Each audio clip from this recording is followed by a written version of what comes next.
Et grosso modo, t'as un principe qui dit que quand tu vas faire une requête, donc ton attaquant il envoie derrière une requête directement, une requête d'annulation. Donc la requête part, il envoie directement une requête d'annulation, donc lui il s'en fiche de recevoir une réponse, donc il peut derrière réattaquer directement. En plus lui, bah du coup c'est ça, c'est que ça lui permet de pouvoir faire une requête et puis de l'arrêter de son côté. Sauf que ton serveur derrière, lui, il le sait pas encore. On sort de cette linéarité qu'on avait du coup Ouais. jusqu'à présent. Et du coup, tu te retrouves à recevoir des centaines de milliers de requêtes d'un coup, qui sont cancel directement, donc tu peux même pas les mitiger ou juste faire quelque chose dessus. Maintenant si, parce que Cloudflare, Google et compagnie, à force d'en recevoir, ils ont trouvé comment un petit peu calmer les choses, mais du coup, tous les attaquants, plutôt d'envoyer juste une requête et d'attendre une réponse pour envoyer la suivante, en fait, ils envoient et ils annulent quasiment en même temps, donc en fait, ils peuvent faire des flux comme ça qui vont être monstrueux, et t'envoyer un serveur, parce que souvent c'est des serveurs qui sont hackés, qui servent à envoyer ces requêtes-là,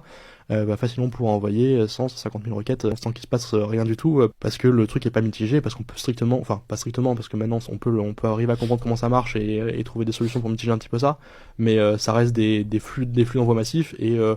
soit t'es un Cloudflare ou un Google qui est capable d'encaisser et de pouvoir mitiger la chose, soit t'es juste un petit client standard, et où en fait, même si on a des méthodes pour mitiger la chose, tu prends quand même tarif d'un coup, Ouais. et tu peux pas faire grand chose.